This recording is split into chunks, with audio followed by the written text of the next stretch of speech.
Depressed, frustrated, sad, confused. You want answer. Let's talk. Give me a message sa page ko sa Philippine Dating Coach and you can have one-on-one coaching with Coach Baze, your dating coach. Just please subscribe to my channel and hit the bell button. Madalas kasi, iniisip natin na sobrang taas talaga ng pride ng ex ko to the point na hindi ko maabot yung level. Kasi grabe sa taas eh. Parang talagang mataas ang pride ng ex ko. Sino nang nakaisip niyan? I think every one of you guys, tingin ko yan yung nararamdaman nyo. Feeling nyo, yung pride ng ex nyo ay abot langit. Tama ba? Etong part na to dito, nagkakaintindihan tayo. Iniisip nyo lagi na ang ex nyo, meron siyang napakataas na uri ng pride. Pero in reality, hindi naman talaga ma-pride yung ex nyo. Hindi naman talaga mataas ang ego niyan, generally. Mataas lang ang pride niyan specifically.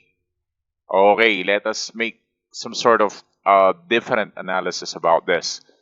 When we say the pride is generally, ibig sabihin yung pride niya sa public. Baka naman makikita mo yan sa public, di naman talaga mayabang, di naman talaga maangas. Kumbaga, hindi naman talaga mataas ang tingin sa sarili. Or hindi naman talaga siya kilala ng mga tao bilang tao na masyadong maprinsipyo at masyadong mataas ang ego o ma-pride. Pero, pagdating sa'yo, durog na durog ka dahil ramdam mo na yung pride niya ay lampas langit, lampas Wiz Khalifa, di ba? Wiz Khalifa. Lampas building yung pride, lampas roller coaster, lampas bundok. Pag ikaw ang usapan, bakit? Bakit pagdating sa'yo, yung pride niya abot langit, pero generally, sa public, yung pride niya normal lang. Simpleng bagay lang to.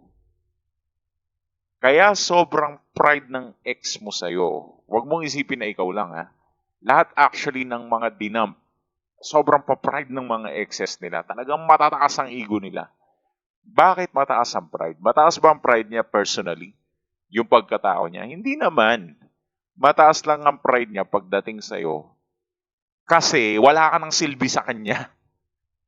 Ikaw na lang yung gumagawa ng paraan para maghahabol, ayusin ang lahat. Pero in reality, siya mismo, pakiramdam niya sa'yo, wala ka namang silbi. Gets mo? Hindi ka mahalaga. Kaya kapag nagchat-chat ka at tinatry mong i-fix ang relationship at nararamdaman mo na sobrang yabang niya, na napakatigas niya, na ayaw niya mag-reach out, na napakataas ng ego niya na abot langit. Kasi nga wala ka ng silbi sa kanya. Wala ka ng pakinabang. Ex ka na lang niya. Lalo na nanlamig. Pero depende yan ha. Specifically, itong mga to sa mga nanlamig. Kaya nga ang hirap magbigay ng general advice sa specific situation. Kaya ang one-on-one coaching is the answer of every questions that we have. This is the main answer for everything.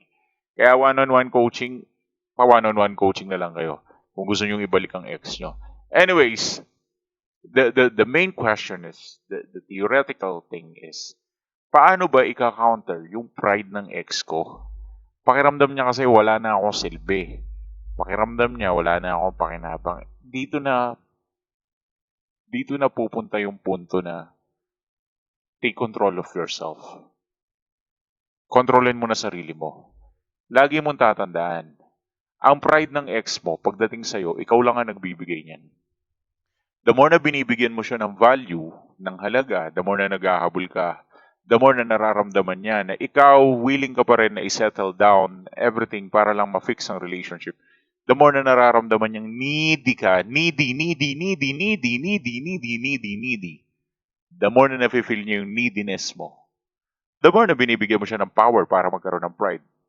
So, paano ka-counterin yun? Abay, huwag mong ibigay ang kapangyarihan sa kanya. Do not give the power to your ex. Huwag mong bigyan ng kapangyarihan ng ex mo. Ipunin mo ang lahat na meron ka, itago mo, at huwag mong ibibigay sa kanya lahat ng power na meron ka. Paano yun? Pahalagahan mo sarili mo, value yourself. Actually, hindi mo naman kailangan itanong yan eh. Common sense na lang yan. Hindi na kailangan ng paano yun, paano yun. Matik na yan, common sense na yan. Kung nanonood ka dito, matik na yan, common sense na yan. Huwag mong bigyan ng value ang ex mo. At kapag hindi mo siya binigyan ng value, maka-counter mo yung pride niya na mataas pa sa building. Dahil kahit gaano kataas ang pride ng ex mo, basta hindi mo siya...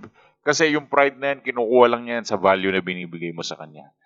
Kung bibigyan mo siya ng 10 value, binigyan mo na siya ng 10 pride. Di ba? Pag binigyan mo siya ng 20 value, binigyan mo na siya ng 20 pride. Kapag binigyan mo ng 5 value, binigyan mo siya ng 5 pride. The more na hindi mo siya binibigyan ng value, the more na wala siyang pride. The more na binibigyan mo siya ng value, the more na meron siyang pride. Hindi mataas ang pride ng ex mo generally. Mataas ang pride ng ex mo specifically sa'yo. Bakit mataas? Ikaw din ang may kasalanan kasi binigyan mo ng binigyan ng binigyan ng binigyan ng value. Kaya ngayon, kain, lamon, pride dito, pride doon. Feeling mo ngayon, napaka-pride niya. Eh, ikaw nagbigay niyan eh. Sa kanya mo isisisi. Diba? Anyways, thanks for watching.